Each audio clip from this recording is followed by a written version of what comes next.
कैसे हो दोस्तों? मुझे पता है आपको मैं नहीं दिख रहा हूँगा, लेकिन आज के लिए बस प्रवचन ही सुन लो।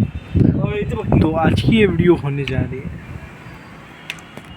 तो आज की ये वीडियो होने जा रही है इस टॉपिक पे कि what to do when someone is provoking you, या फिर मैं कह सकता हूँ कि पोकिंग यू। कोई आपको उंगली कर रहा है, कोई आपको छेड़ रहा है, तो उसके बदले में आप क्या कर सकते हो।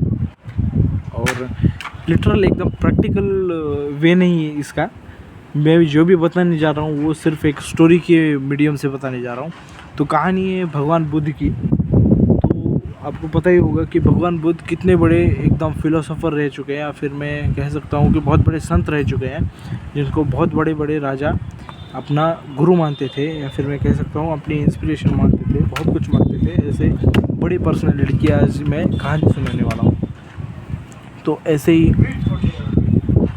भगवान बुद्ध अपने डिसाइपल्स के साथ हर गांव में जाकर अपने भोजन पूर्ति के लिए खाना वगैरह मांगते थे लोगों से, दरवाज़ा खटखटा के। तो कोई ऐसी ज़बरदस्ती नहीं थी, जिसको जितना देना है उतना दो, ऐसा उनका कहना था।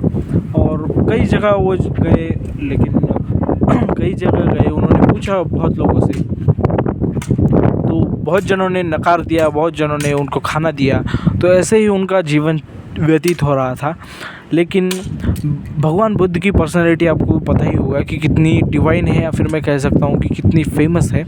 उस टाइम पे भी बहुत ऐसे प्रचलित थे हमारे बुद्ध भगवान।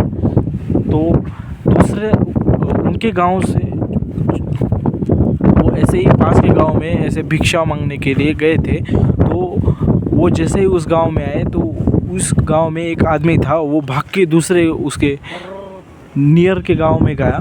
और वहाँ पे जाने के बाद उसने एक आदमी को बताया कि गौतम बुद्ध आए हैं बाजू के गांव में। तो वहाँ पे उस आदमी ने जिस आदमी को बताया था, वो था सबसे बड़ा डॉन, या फिर मैं कह सकता हूँ कि उस टाइम पीरियड का गुंडा था वो। उसका नाम था अंगुलीमाल। तो अंगुलीमाल अब तक का सबसे बड़ा डाकू रह चुका है, गब्बर से भी सबसे बड़ा। उसने टोटल 999 उंगलियां काटी थी। तो उसके लिए उसका नाम अंगुलीमाल पड़ा था, और वो बहुत बड़ा डाकू था। तो उसने ऐसी कसम खाई थी कि मैं हज़ारवीं उंगली भगवान बुद्ध की काटूंगा। लेकिन एक शर्त रखी उस पे, उसने उस टाइम पे उसकी एक शर्त रखी, मैं वो करूँगा जो दुनिया नहीं कर पाई। मैं भगवान बुद्ध को गुस्से में लाऊंगा, और उसके बाद जब वो गुस्से में आएंगे तब मैं उनकी उंगली काटूंगा। तो ऐसा उसका कहना था। लेकिन जब भगवान बुद्ध उसके गांव में आए भिक्षा मांगने के लिए, और जब उसके पास गए तो वो ट्राई करता गया, लेकिन भगवान बुद्ध एकदम अपने उसूलों पे अटल रहे। और जैसे कि उसकी शर्त थी कि वो सिर्फ वो भगवान बुद्ध की उंगली तभी काटेगा जब भगवान बुद्ध चिढ़ेंगे, या फिर उसको गुस्से से रिप्लाई देंगे। लेकिन उसकी जो सारे प्रयत्न थे सब वो फेल हो गए, क्योंकि भगवान बुद्ध बहुत काम पर्सनैलिटी के थे। उन्होंने बिल्कुल उन्हें गुस्से से बात नहीं की। अंगुलीमाल ने बहुत तरीके से ट्राई किया, उसने पर्सनल जाके भी ट्राई किया, बहुत गालियाँ भी दी। मेन मतलब उसने सारी गालियाँ ही दी। तो उससे भगवान बुद्ध ने बिल्कुल रिएक्ट नहीं किया। वो सिर्फ अपना काम करते रहे, जो कि था भिक्षा मांगना। तो ये होने के बाद उसको खुद पर बहुत क्या बोल सकता हूँ मैं, शर्म आई। उसको खुद पर बहुत शर्म आई कि वो भगवान बुद्ध की उंगली ना काट सका। लेकिन दूसरे दिन जब उसने वो पूरा दिन वो सो नहीं पाया, और दूसरे दिन जब उसने डीप थिंक किया और उसको पता चला कि भगवान बुद्ध को ऐसे हिलाना या फिर गुस्से में लाना कोई साधारण सी बात नहीं, तो तब वो भगवान बुद्ध के पास गया और उनको बोलने लगा, भगवान बुद्ध आप मुझे एक बात बताइए, मैंने कल आपको इतनी गालियाँ दी, इतना आपको त्रास दिया, इतना आपको परेशान किया, फिर भी आप क्यों गुस्से में नहीं गए।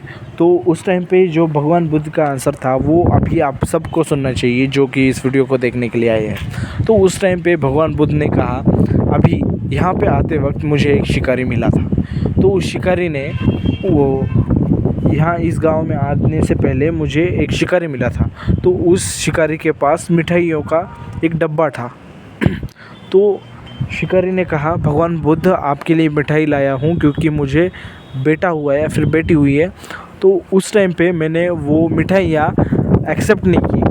तो मैं अंगुलीमाल, मैं तुमसे एक प्रश्न करता हूँ कि वो अभी उस मिठाई के साथ क्या करेगा जो कि मैंने नकार दी थी।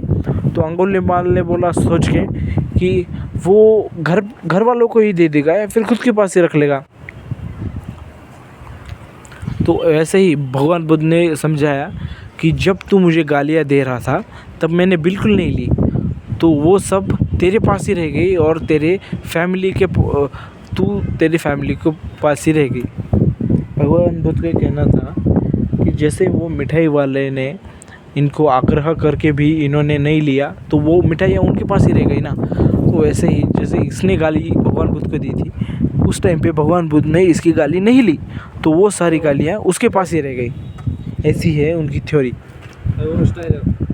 होप आपको ये वीडियो बहुत हेल्पफुल लगा होगा।